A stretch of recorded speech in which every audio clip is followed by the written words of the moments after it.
नमस्ते दोस्तों।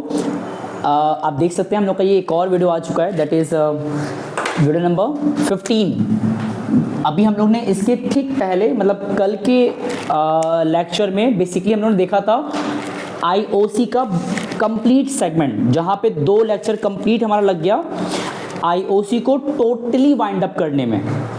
अब हम लोग बात करने जा रहे हैं 15 वीडियो में एक न्यू टॉपिक। और मैंने कल वाले लेक्चर के लास्ट में एक बात भी जोड़ा था, अगर जिन ध्यान दिया होगा तो मैंने कहा था कि पास्ट एडजस्टमेंट हमारा एक सेकेंड लास्ट टॉपिक होने वाला है। इसके बाद क्या आएगा? Guarantee concept. ये 2 टॉपिक पता है बोर्ड एग्जाम में मुझसे अगर पर्सनली पूछो तो पास्ट एडजस्टमेंट के आने के चांसेस मोर देन 90% होते हैं। आयुष, मतलब इस टॉपिक में ऐसा क्या है और हम उसको क्या इसमें पढ़ने जा रहे हैं। जिस तरह हम लोग ने आहिस्ता आहिस्ता काम किया था पूरे पीएल अप्रोप्रिएशन के एक एक टर्म्स पे, आईओसी पे, आईओडी पे, सैलरी पे, कमीशन पे, मैनेजर्स कमीशन पे, पार्टनर्स कमीशन पे, रेंट पे, लोन पे, इंटरेस्ट पे, लॉस पे, तो समझ सकते हो हम लोग ने एक एक पे जो काम किया था एज लाइक दैट ये भी एक टॉपिक आ गया। और ये है बहुत सिंपल, बस इसमें एक चीज़ है कि हम इसको एक झटके तुमको बहुत ज़्यादा नहीं पढ़ा सकते हैं। मतलब उसका जो क्वेश्चन का होता है लेवल, वो मुझे स्टेयर्स की तरह रखना पड़ेगा। मतलब एक बार तुमने आज इतना सीखोगे कॉन्सेप्ट जानने के बाद, कल जब मिलेंगे तो उसको एक स्टेप और बढ़ाएंगे, इसी तरह वो बढ़ेगा और एक समय आएगा जहाँ पे वाइंड अप हो जाएगा। बिकॉज इसमें ज़्यादा वैराइटीज़ नहीं है, जिनके 3 ही 4 कंडीशंस हैं। जैसे यहाँ पे एक कंडीशन है, तुम इसको एक केस भी कह सकते हो। तो इस तरह 4-5 कंडीशंस को जानने के बाद ये टॉपिक एंड हो जाएगा। अब इस टॉपिक में पहले है क्या, अगर किसी ने बाय मिस्टेक तो कहना सही नहीं होगा, लेकिन कभी मन किया अगर उसका होगा और उसने मेरा वो लेक्चर देखा होगा जो मैंने 1 शॉट बनाया था इस चैप्टर का एज अ होल के तौर पे, जो आई थिंक 1.5 आवर के अप्रॉक्सीमेट का था। मतलब वो मेरा 1 शॉट था आज से 1 साल पहले का, और मैंने उसी को फिर अब ब्रेक करके, अब सोच सकते हो, ध्यान दो, तुम लोग ये देख सकते हो कि जो मैंने 1 शॉट बनाया था अप्रॉक्सीमेट 1.5 घंटे के आसपास का, पूरे चैप्टर की बात कर रहे हैं। यहाँ देख रहे हो, यहाँ हम लोग उसी चैप्टर को बीते 15 लेक्चर पढ़ रहे हैं, स्टिल चैप्टर बचा है। ये क्या बताता है कि इसमें कितना कुछ सीखने के लिए था। तो बहुत मुश्किल होता है 1 शॉट में चीज़ों को वाइंड अप करना। मे बी टीचर कर पाए मैक्सिमम चीज़ें उसमें जोड़ के, ऐड करके, एडजस्ट करके कवर कर भी दे, बट बच्चा हर एक सेगमेंट को जान जाएगा प्रॉपर्ली हो नहीं पाता। तो मैं डिटेल में पढ़ना ही पड़ता है, तभी इसीलिए बुक बनता है, इसीलिए हर एक वैराइटीज़ को अलग अलग रखा जाता है। बट हम सुनो बताना क्या चाह रहे हैं, क्यों मैंने उस बात को जिक्र किया 1 शॉट वाला अपने जो मैंने अपलोड किया था लास्ट ईयर। एक्चुअली बात क्या है ना, इस टॉपिक पे मैंने आई बिलीव उस 1 शॉट के लेक्चर में अप्रॉक्सीमेट इन बिटवीन वहाँ पे टॉपिक वाइज मैंने पूरा स्किप समझाया हुआ है। तो एक समय आएगा जहाँ पे आई थिंक 1 घंटे के बाद मैंने इस टॉपिक को विदिन 20 मिनट में वाइंड अप किया है। अब जिसको ये लग रहा है कैसे हो गया, जिसको आप 2-3 क्लास पढ़ाएंगे, इसमें बहुत क्वेश्चन लगवाएं तो वहाँ कैसे हो गया, तो वहाँ मैंने टाइम कम लगे तो मैंने एक ही सवाल में मॉडिफाई कर करके उसको क्वेश्चन बड़ा किया था। हम लोग क्या करेंगे, अब हर एक टॉपिक को इंडिविजुअल क्वेश्चन के थ्रू लगाने वाले हैं बुक के अकॉर्डिंग, ताकि ज़्यादा मिक्सअप ना होने पाए। मन होगा क्वेश्चंस को और समझने के लिए तो वो भी देख लो, कोई बुराई नहीं है, बट वापस ज़्यादा अच्छा रहेगा कि प्रॉपरली पढ़ते हैं।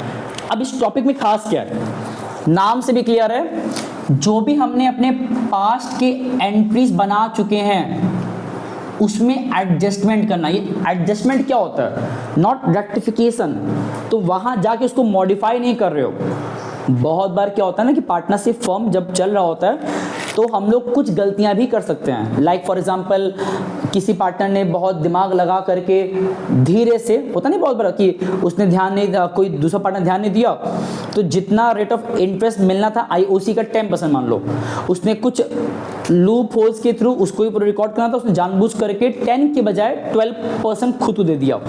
अब इसका पता इम्पैक्ट क्या होगा, 10% के बजाय 12% अगर उसने खुद को दे लिया जानबूझ करके ताकि कोई देख ना पाए, the impact will be 2% extra firm का नुकसान हो गया, 2% एक्स्ट्रा वो पार्टनर पा गया। तो एक तरीके से फर्म का नुकसान हुआ ना, और ये अच्छी बात नहीं है। तो बहुत बार क्या होता है, हम कुछ गलतियां कर सकते हैं, ये तो मैंने बताया गलती जानबूझकर, बहुत बार मिस्टेक्स अनइंटेंशनली भी हो सकता है, एज लाइक कि आईओसी, आईओडी या सैलरी, पार्टनर सैलरी, जो भी ये सब देना ही भूल गए। तो कोई चीज़ तुम देना भूल जाओगे तो पार्टनर छोड़ेगा उस चीज़ को, मांग के रहेगा। लाइक अगर आईओसी है तो पार्टनर मांग के रहेगा, आईओडी तो फर्म मांग के रहेगा पार्टनर से। तो एक तरीके से समझ लो ना कि कुछ गलतियां ऐसा हो जाए जो मैं करना था बट किए नहीं, ओमिशन हो गया। तो इन सब मिस्टेक्स को हम करेक्ट करते हैं, नॉट वापस से किताब खोल के नहीं। भाई जो बुक क्लोज हो चुका है, ईयर एंडिंग आते आते, न्यू ईयर में जो गलतियां पिछली बार हुई थी तुम उसको इग्नोर भी नहीं करोगे, उसे करेक्ट तो करोगे, बट नॉट बाय वापस उसी बुक को ऑल्टर करके। इट्स बेटर कि उस चीज़ को हम मॉडिफाई करके, एडजस्ट करके यहाँ पे ले आए। अभी एडजस्टमेंट का कॉन्सेप्ट क्या होता है, जैसे एग्जाम्पल देते हैं, पहले लेमन एग्जाम्पल मान लेते हैं कि एक पर्सन है एक्स, एक पर्सन है वाई। एक्स को मिलना था फर्म से आईओसी के नाम पे 5000 रुपीज़, क्लियर? लिख के दिखाते हैं कि मान लो फर्म से आईओसी के नाम पे एक्स को मिलना था 5000 रुपीज़ सैलरी का, या चलो आईओसी का ही। और ये जो आईओसी था वो बेसिकली फर्म गलती से देना भूल गया, मतलब ओमिशन हो गया। तो ये बताओ कि क्या ये एक्स इस बात से एग्री करेगा, क्या अपना वो 5000 रुपये छोड़ देगा? सही नहीं। और एक बात ये भी इमेजिन करो कि अगर यही 5000 फर्म सच में दे दिया होता, मान लेते हैं, तब क्या होता? तो ये एक्स को मिलता एंड इस 5000 को देने के लिए अल्टीमेटली पैसा कौन निकालता? फर्म निकालता देने के लिए। और फर्म क्या कोई इंडिविजुअल बॉडी है क्या? फर्म कोई एक्चुअल बॉडी नहीं है। पता फर्म क्या करता? इसी पैसे को एक्स को देने के लिए यही पैसा फर्म पार्टनर से ही मांगा होता। देखो रियलिटी में क्या होता, फर्म कोई इंडिविजुअल बॉडी होता नहीं है। हम सारे रिकॉर्डिंग फर्म के नाम पे भले कर देते हैं, but at the end partners ही उसमें डायरेक्टली इन्वॉल्व होते हैं, उनका ही नाम पता आता है। तो मतलब इस 5000 को देने के लिए फर्म एक्चुअली पार्टनर्स के ही नाम को यूज करेगा। तो मान लो रेशो मारा था 1:1, ठीक? तो ये बताओ इस 5000 को एक्स को देने के लिए फर्म इनको ही अप्रोच करेगा, कहेगा भाई देखो एक्स को हम देना भूल गए थे 5000 रुपये आईओसी का, तो अब आपस में सेटलमेंट करके इस 5000 को जो देना पड़ रहा है फर्म को, जो नुकसान के तौर पे फर्म के लिए सामने आ गया है, उस लॉस को आपस में कंट्रीब्यूट कर लो। तो पता है इसका इम्पैक्ट क्या हुआ फिर कि इस 5000 का जब 2 डिवीजन करोगे कितना आता है? 2500। तो एक्चुअली फर्म उन दोनों से कहेगा कि एक्स को देना है 5000, उस 5000 को देने के लिए जो फर्म की लॉस साबित हो रहा है, देना पड़ जा रहा है, तो इस 5000 को एक्स एंड वाई दोनों आपस में कंट्रीब्यूट कर लें एज पर रेशियो। तो ये जो 5000 को देने के लिए उन दोनों ने इस लॉस को आपस में कंट्रीब्यूट किया, तो तुम देख सकते हो उस 5000 को देने के लिए एट द एंड हुआ क्या? एक्स को इतना देना पड़ा, वाई को मतलब एक्स को बेसिकली क्या हो रहा है, मिलना है 5000, ध्यान देना, एक्स को 5000 मिलना है, और इसी 5000 मिलने के लिए मतलब इसको मिलना है, टू बी प्रोवाइडेड। हम सिर्फ एक्स की बात कर रहे हैं कि एक्स को मिलना था, तो एक्स को देने के लिए फर्म ने क्या किया, उनसे कहा कि भाई आप लोग आपस में इस चीज़ को सेटलमेंट कर लीजिए कि भाई ये 5000 फर्म तो देगा नहीं, फर्म कोई रियल पर्सन नहीं है, तो कैसे आप सेटलमेंट करेंगे कि चलिए ठीक है, इस 5000 को देने के लिए एक्स इस ये जो फर्म की लॉस साबित हो रहा है, फर्म के लिए लॉस साबित हो रहा है, तो फर्म एक्चुअली क्या करेगा, इस 5000 का 2 डिवीजन दैट इज 2500 एंड 2500 उनसे ही कहेगा कि भाई आप आपस सेटलमेंट कर लीजिए उस 5000 को आपस में बांटने के लिए। तो जब नेट अफेक्ट देखोगे, नेट अफेक्ट वो कितना आ रहा है, इनका आएगा 2500 प्लस में, इनका आएगा 2500 माइनस में, 2500 माइनस, विच इंडिकेट्स कि उस 5000 को अब वापस बैक जा करके फर्म एक्स को दे नहीं सकता, क्योंकि वो बुक तो क्लोज हो चुका है। तो क्या हो, कुछ ऐसा कर दिया जाए कि पैसा दे भी दिया जाए और उसको देते वक्त जो लॉस भी होगा, देखो ये पैसा दे भी दिया जाए, इधर देखो पैसा दे भी दिया सर, और उसको देने की वजह जो लॉस फर्म के सामने आ जाएगा 5,000 का, वो लॉस भी पार्टनर्स आपस में कंट्रीब्यूट कर लें, और सब कुछ करने के बाद जो नेट इफेक्ट आएगा हम सिर्फ इसका एंट्री आने वाले न्यू ईयर में दिखा दें। कैसे? प्लस का मतलब एक्स को देना है तो इनका नाम कहाँ लिख दो? नीचे, और वाई को मतलब एक्स को मिलना है, सॉरी एक्स को मिलना है, एंड वाई बेसिकली पैसा देने वाला है 2500, तो ऊपर आ जाए कितने से? 2500 एंड 2500। ये जो एंट्री बना ये बेसिकली उन दोनों सिचुएशंस को कंबाइंड कवर अप कर लिया। क्या? कौन सिचुएशन को? 5000 जो देना पड़ा एक्स को वो भी इसमें असेंबल हो गया, और उस 5000 की वजह से जो लॉस उनको आपस में कंट्रीब्यूट करना पड़ा एज पर फर्म्स के रूल्स के हिसाब से इक्वली, वो भी उसमें एडजस्ट हो गया। तो बेसिकली होता क्या है ना कि इस टॉपिक में हम लोग ओल्ड रिकॉर्डिंग्स को ऑल्टर नहीं करते हैं, तो उसी में एडजस्टमेंट करके कॉमन इफेक्ट निकाल लेते हैं। ये समझो इस तरीके से भी कि मान लो मुझे किसी को देना था 100 रुपया, मुझे किसी को देना था 100 रुपया, और मुझे उससे 70 लेना भी था, तो ये बताओ हम अपने बुक्स के रिकॉर्ड में पहले 100 रुपये दिखाने का दिखाएं, एंट्री बनाएं, फिर 70 मांगने का दिखाएं? ये कोई लॉजिक है? क्या ये पॉसिबल नहीं है कि हम 100 देना था 70 चाहिए था, हम क्या करें? हम उसके हाथ में 100 रुपये दें फिर उसे 70 मांग भी लें। इट्स बेटर कि हम 70 ना मांगे, हम सिर्फ उसको 30 दे दें, तो बैलेंस तभी तो हो गया। जो 2 बार हमको करना पड़ता है, 100 दे के 70 मांग रहे हैं, इट्स बेटर कि 70 मत मांगो, तुम 30 दे दो सिर्फ, तो भी न्यूट्रल हो जाएगा। तो ये कुछ ऐसा ही है कि 5000 एक्स को देने के बजाय जब उसी 5000 का नुकसान उन दोनों को ही आपस में एडजस्ट करना है इक्वली, तो क्या ये तरीका नहीं है कि भाई 5000 एक्स को हाथ में दे रहे हो फिर तुमसे 2500 मांग भी ले रहे हो, बिकॉज उसी 5000 का नुकसान एक्स भी एक्स भी पार्टनर है ना, तो एक्स को भी बियर करना है।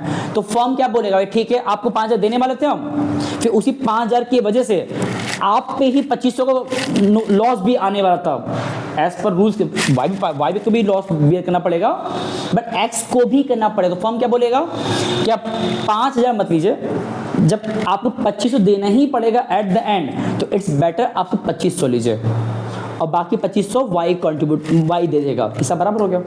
तो ये तो मैंने भी एग्जाम्पल दिया जो थोड़ा कॉम्प्लिकेट लग रहा हो, बिकॉज ये चीज़ इतना आसान नहीं है इस तरह समझना वर्चुअल या फिर वर्बल लेवल पे। हम इस चीज़ों से सब समझते हैं ना, उससे न्यूमेरिकल कॉन्टेक्स्ट में तो ज़्यादा आसान पड़ता है, बट न्यूमेरिकल पे जाने से पहले एक छोटी सी बात और, क्या सिर्फ एक ही गलती होता है क्या? ये जो मैंने बताया आईओसी को लेकर के, नहीं, बहुत पॉसिबिलिटीज है।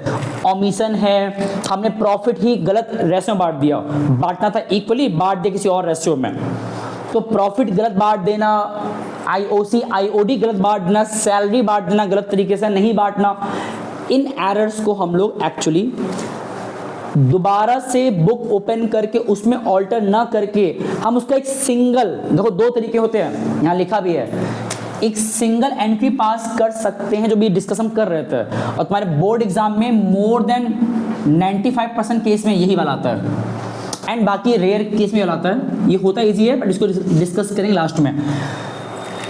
इस पे फोकस करेंगे मे बी अगले 3 लेक्चर तक। आज ही पहला है, 2 लेक्चर मिनिमम, टॉपिक लेंदी इसीलिए। तो इसमें क्या होता है ना कि इतने टाइप्स ऑफ मिस्टेक्स को हमें करेक्ट करना होता है एक सिंगल एंट्री पास करके। मतलब तुम 3-4 गलतियां कर रहे हो तो उन सभी मिस्टेक्स को हम कंबाइंडली सॉल्व कर रहे हैं एक बार में। अभी इसमें क्या है, जो मैं क्वेश्चन पिकअप किया, क्वेश्चन 40 के जस्ट बाद, इसमें इतनी गलतियां एक साथ नहीं है। अभी क्वेश्चन ऐसा भी, एक क्वेश्चन ऐसा भी आएगा आगे चल के जहां पे हम लोग मिस्टेक बहुत सारा एक साथ कर देंगे, 3-4 गलतियां एक साथ करेंगे, लाइक आईओसी नहीं दिए, सैलरी नहीं दिए, आईओडी चार्ज नहीं किए, प्रॉफिट गलत बांट दिए, इतना मिस्टेक एक साथ हो जाएगा। वो क्वेश्चन बड़ा होता है, 6 मार्क्स का होता है, बट वो डिस्कस करेंगे लास्ट में। पहले इस पे आ जाओ, जो कि हार्डली लेगा 2 से 3 मिनट सिर्फ। इस क्वेश्चन में खास क्या है, पढ़ो। After the books closed it was discovered that IOC 8% per annum which has to be provided as per deed has been omitted to given। देना था बट देना भूल गए, और ऑल 3 कैपिटल दिया हुआ है, 3 पार्टनर्स थे ABC, कैपिटल दिया है, प्रॉफिट रेशो दिया हुआ है, बट यहाँ पे क्या बोल दिया है, मेन मिस्टेक कि हम आईओसी प्रोवाइड करना भूल गए। इसमें लिखा है you have to pass a single adjusted entry. इसका मतलब क्या होता है, तुम्हें अब उनको आईओसी देना भी है और उसी आईओसी की वजह से जो लॉस होगा फर्म के नाम पे वो पार्टनर्स में ही एडजस्ट करना है और फिर देखना नेट अफेक्ट कितना आ रहा है। अब जो चीज़ यहाँ हम बता रहे थे एकदम सिंपल एंड मिक्सअप वे में एक ही जगह पे, इस तरह एग्जाम में नहीं कर सकते हो, तुम्हें इस चीज़ को सिस्टमैटिक वे में सॉल्व करना होता है। आज पहला सवाल है तो शायद थोड़ा कॉम्प्लिकेटेड टफ लगे, कल तक आते आते चीज़ें आसान लगेंगी और कल के बाद तो और आसान लगेगा। और लिटरली कह रहे हैं जब कल के बाद पढ़ाएंगे हम, ये 15 है ना, तो 16 एंड 17 जब 17 में जाएगा 17 वो और सिंपल हो जाएगा। तो एक बार देखो इस पूरे कैलकुलेशन को, मतलब सिंगल एंट्री पास करने के लिए, single entry, single adjusted entry पास करने के लिए हमको वो जो कैलकुलेशन था वो दिखाना पड़ता है एक सेपरेट बॉक्स बना करके, या टेबल भी कह सकते हो, उसको नाम दिया गया है एडजस्टेड टेबल। ये जो है ना सिंगल एंट्री बनाने के लिए जो कैलकुलेशन हम यहाँ दिखा रहे थे एज अ, एक बार में थोड़ा सा कॉम्प्लिकेट लग रहा होगा, वो तुम्हें एग्जाम में प्रॉपरली बताना होता है टेबल बना के। अभी टेबल छोटा बनेगा, क्यों, एक गलती सिर्फ है, जब गलती ज़्यादा होगा तो टेबल थोड़ा बड़ा बनेगा, बट प्रोसेस वही है। इसमें क्या होता है, एक कॉलम रहेगा टोटल का, इसको बनाऊं, एंड जितने पार्टनर्स हैं उतने हमारे कॉलम बनेंगे। तो if there are 3 partners ABC, you have to make 3 columns for both all the partners ABC, and यहाँ रहेगा particulars मतलब information। प्रोसेस याद रख लो, वही रिपीट होगा एंडिंग तक। जो हमसे मिस्टेक हुआ है, मतलब कि कह सकते हो right thing, right to be done, मतलब जो तुम्हें करना चाहिए था उसको पहले लिखोगे। ये तरीका हम बता रहे हैं, बुक में क्या बता अलग तरीका दिया हो या तुम्हें और भी तरीका बताया जाए, बहुत पैटर्न है, बट जो सिंपलेस्ट वो बता रहे हैं हम। जो हमको करना चाहिए था वो ऊपर लिखोगे, जो हमने रॉन्गली कर दिया, रॉन्गली डन, वो नीचे लिखोगे, एंड उसके बाद इसका नेट अफेक्ट निकाल लोगे। नेट अफेक्ट मतलब होता है इसका गैप, कि एक्चुअली कितना और तुम कोशिश हमेशा ही करोगे कि जो टोटल फिगर है ये हमेशा नील हो जाए। नील हो जाता है बट कुछ रेयर केस है, वहाँ बताएंगे हम। अब देख के बताओ इस क्वेश्चन में हमारा एक्चुअली हमें करना क्या था जो हम नहीं किया, बोलो। Under this question we have to give IOC, जो हमने देना भूल गए थे। तो जो चीज एक्चुअली करना था, राइट टू बी डन मतलब क्या होता है, जो करना था उसको यहाँ लिखोगे टॉप पे। तो अगर हमसे बाय मिस्टेक IOC देना भूल गए थे तो you have to provide IOC। अब एक बहुत इंपॉर्टेंट चीज इस क्वेश्चन के एंडिंग तक जो बताते जा रहे हैं उसको बहुत ध्यान सुनना, हाउ टू सॉल्व। तुम्हें इन सब का साइन याद होना चाहिए। साइन क्या होता है, डेबिट और क्रेडिट। साइन याद कैसे रखोगे, एज पर तुम्हें याद करना है साइन डेबिट और क्रेडिट, बट कैसे, एज पर पार्टनर्स के पॉइंट ऑफ व्यू से, मतलब तुम्हें पार्टनर्स के नजरिए से देखना है कि ये IOC तुम पार्टनर्स को देते हो कि लेते हो। दिमाग में जोड़ डालो, IOC हम पार्टनर्स को देते हैं कि लेते हैं, चलिए बोलो, भूल गए सब। ये IOC पार्टनर्स को मिलता है, या एक तरह से फर्म ये IOC पार्टनर्स को दे रहा है, ठीक। तो ऐसे केस में यू कैन से जो भी चीज पार्टनर्स को मिलेगा दैट उसका साइन क्या रहेगा, क्रेडिट। तो यहाँ पे क्या लिखोगे, देखो एक IOC है, पार्टनर सैलरी है, पार्टनर्स कमीशन है, प्रॉफिट है, ये सब तुम दे रहे होते हो तो क्रेडिट। IOD मांगते हो तो डेबिट, ये याद रखना पड़ेगा। तो IOC कितना आएगा, सॉल्व करो, 8% निकालो जरा इन तीनों का, 8 लाख का, 4 लाख का एंड 3 लाख, कितना आता है, सॉल्व करो, 64,000 आएगा। यहाँ कितना आएगा, 32 एंड यहाँ पे 24, ऐड करो कितना आ गई है जल्दी ऐड करो। 60 30 90, ये 110 आ रहा है, ये 120 आ रहा है, 1,20,000। अब मेरा बहुत सिंपल सवाल है, ये बताओ बेटा, ये 1,20,000 जो फर्म देना भूल गया, वो 3 पार्टनर्स मांग के रह रहे हैं पार्टनर्स फर्म से, तो वो तो ठीक है। जब फर्म इस पैसे को देगा वापस से उन 3 पार्टनर्स को, तो ये पैसा एट द एंड फर्म के लिए क्या है? लॉस। और इस लॉस को एक्चुअली फर्म किन से कवर अप करेगा? वापस उन्हीं पार्टनर से कहेगा कि भाई देखिए 1,20,000 नुकसान हुआ है, आपको देना भूल गए थे, आपको मिल तो रहा है अब ये इस तरीके से, बट इस पैसे को आपको आपस में ही बांटना है एक दूसरे को देने के लिए। फर्म सिर्फ मीडिएटर है, सारा रिकॉर्डिंग फर्म के नाम पे हो रहा है सिर्फ, अदरवाइज ये 1,20,000 कंबाइंडली जो मिल रहा है एबीसी को आईओसी के नाम पे, ये पैसा एक्चुअली पार्टनर्स को ही अपने आप में कंट्रीब्यूट करना है खुद को देने के लिए। तो ये अब रॉन्ग क्या हो गया कि ये पैसा उनको मिला नहीं था, तो पार्टनर्स बड़ा खुश हो गए थे कि उनको पैसा ज़्यादा प्रॉफिट मिल गया। और जब उनको आईओसी दिया गया कि फर्म के लिए नुकसान हो गया, एंड ये जो लॉस है दैट इज 1,20,000 का, ये एक्चुअली तुमने रॉन्गली डिस्ट्रीब्यूट कर दिया है बिटवीन द पार्टनर्स, जो तुमको उनसे ही मांगना पड़ेगा इन द अग्रीड रेशो, अगर रेशो दिया है तो, इफ नॉट तो इक्वली। मतलब फर्म उनसे कहेगा भाई देखिए पैसा आपको ही देना है अपने आप को, या तो आप एडजस्ट कर लीजिए कि भाई आईओसी भूल जाइए, भाई जब नहीं दिलाया तो एकदम भूल जाइए, बात खत्म, क्यों बुक का गंदा करना या ओपन कर रिकॉर्ड में चेंजेस लाना, या तो इग्नोर करिए, जो गलती हो गया तो भूल जाइए। अदरवाइज अगर इसको देने की बात कर रहे हैं आप, तो जो नुकसान होगा 1,20 का फर्म के साइड से, उसको आप लोग अपने में ही कंट्रीब्यूट करिए, एडजस्ट करिए। तो ये जो फर्म का नुकसान है, फर्म किनसे मांग रहा है? पार्टनर से। और कुछ भी तुम मांगते हो पार्टनर से तो वहां पे साइन क्या होता है? या तो इस तरह याद रखो, या बेस्ट होता है जो साइन यहाँ लिखा है उसका अपोजिट नीचे लिखाता है। अगर यहाँ लिखा है क्रेडिट तो यहाँ क्या आएगा? अगर यहाँ लिखा है डेबिट तो यहाँ क्या आएगा? ये सब लोग भी आगे पढ़ने वाले, बार बार क्वेश्चन लगाते वक्त। जरा बांटो उस 1,20,000 को इन दिस रेशियो, कितना आता है? आई थिंक आएगा 60,000, बांट लो, नहीं आएगा 30,000 एंड 30,000। ये पता है मैंने कैसे बांटा है? सेम प्रोसेस, इस तरीके से 120 को तुमने डिस्ट्रीब्यूट किया है, पहले 2 1 1 मिनट 3 पार्ट करना है इसको, तो 120 बस 2 मिनट लगेगा, इंटू 2/4, 120 इंटू 1/4, 120 इंटू 1/4। ये ए के नाम पे है, ये बी एंड ये सी, ये आएगा 60,000, ये आएगा तुम्हारा 30 एंड ये भी आएगा 30। अब तुम्हारा आखिरी स्टेप क्या है? ये देखो, इनको सॉल्व कर लो, इन दोनों को एकदम कैजुअली बस माइनस करो, एकदम कैजुअली। ये तो नील हो गया, दिख भी रहा है। 64 माइनस 60 कितना होता है? 32 माइनस 30 कितना होता है? 24 माइनस 30 कितना होता है?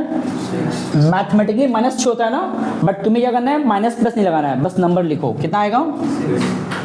अब इतना होने के बाद लास्ट स्टेप तुम्हारा बेटा ये था, तुम्हें इन सब के नीचे साइन लिखना है। पता साइन क्या होता है कि डेबिट और क्रेडिट क्या होगा, तो उसका नियम सुन लो।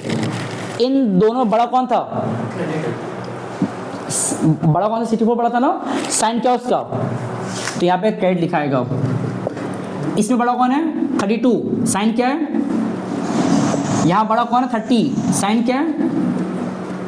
और ये साइन पता है क्या इंडिकेट कर रहा है? कि उनका नाम अब सिंगल एडजस्टेड एंट्री में कहाँ जाएगा, वो क्लियर हो गया। डेबिट में सिर्फ एक नाम था सी, तो सी, ये क्वेश्चन हमारा किस पे है? नॉर्मल है, तो सी कैपिटल। अगर क्वेश्चन उस पे होता फिक्स्ड पे तो करंट लिखे होते हैं, तो C capital account debited, and debit कौन था? A and B. A capital account debited, not debited sorry, C capital debited, A और सी क्रेडिट में आएंगे, तो टू ए टू बी कितना अमाउंट है? सी का है 6,000, ए का है 4,000 एंड इसका है 2,000। और इस बात को हमेशा याद रखना बेटा कि जितना डेबिट है उतना क्रेडिट होना चाहिए। अगर ये मिसमैच हुआ तो इसका मतलब तुम गलती क्या कर रहे हो। और ये पता है क्या एंट्री बना, ये एंट्री ये बता रहा है कि भाई ए को, बी को, सी को 64, 32, 24 देने के बजाय, और देने के बाद उनसे वापस 60, 30 लेने के बजाय इट्स बेटर कि एडजस्ट कर दो, तो सी से सिर्फ 6,000 मांगा जाए, ए और बी को 4,000, 2,000 दिया जाए, हिसाब बराबर हो जाएगा। तो ये एक सिंगल एंट्री कॉन्सेप्ट है। हालांकि ये पहला सवाल था, थोड़ा कॉम्प्लिकेट करेगा। हम लोग अभी कल से जब मिलेंगे तो इस चैप्टर को, इस टॉपिक को और डिटेल में पढ़ने वाले हैं, बट इट्स बेटर कि थोड़ा प्रैक्टिस करना है, क्योंकि हम लोग का यहाँ से इस चैप्टर का एक नया जर्नी शुरू हो रहा है। ये चैप्टर जो टॉपिक चल रहा है, ये अभी तक जो पढ़े हो पीएल ऑपरेशन, उसके कंटेंट, और जो अब पढ़ रहे हो, बहुत फर्क है, बस वो कुछ साइन का सेम है, अदरवाइज अप्रोच अलग है। इसका फोटो ले लीजिए। नेक्स्ट टाइम जब मिलेंगे तो ये तो एक क्वेश्चन पिकअप किया हम लोग भी, कम से 8-9 सवाल लगाने वाले हैं, होप सो। तो मिलते हैं नेक्स्ट क्लास में। नमस्ते।